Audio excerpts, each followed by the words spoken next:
গাজীপুর জেলার কালিয়াকৈর উপজেলার হরিণহাটি এলাকায় আয়কর আইনজীবী মোহাম্মদ জুয়েল মণ্ডলের অফিসে এক আলোচনা সভা অনুষ্ঠিত হয়েছে।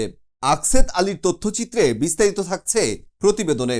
রবিবার রাত ৮টায় অনুষ্ঠিত এ সভায় প্রধান অতিথি হিসেবে উপস্থিত ছিলেন সাবেক কালিয়াকৈর পৌর বিএনপির সিনিয়র যুগ্ম সাধারণ সম্পাদক মোহাম্মদ সাইজুদ্দিন আহমেদ। সভায় সভাপতিত্ব করেন গাজীপুর জেলা যুবদলের যুগ্ম আহ্বায়ক মোহাম্মদ জুয়েল মণ্ডল।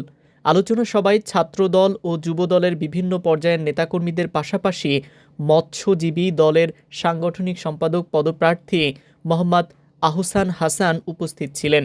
সবাই বক্তারা দলের সাংগঠনিক কার্যক্রম আরও জোরদার করা, তৃণমূল পর্যায়ে দলকে শক্তিশালী করা এবং ভবিষ্যৎ কর্মপরিকল্পনা নিয়ে গুরুত্বপূর্ণ আলোচনা করেন। পুরো সভাটি শান্তিপূর্ণ ও সৌহার্দ্যপূর্ণ পরিবেশে অনুষ্ঠিত হয়। সবাই চিনবে, সবাই গুরুত্বপূর্ণভাবে গড়ে উঠবে, সেটাও কিন্তু আমরা পারি। আমরা ওইটা আসলে মন থেকে করতেও চাই।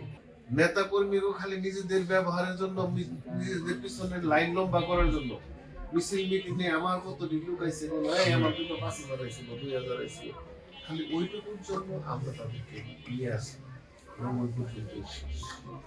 একটা কর্মীকে তৈরি করতে দেখো, লক্ষ্য করো কালিয়াকৈরের বিএনপিকে সারা বাংলাদেশে সব জায়গায়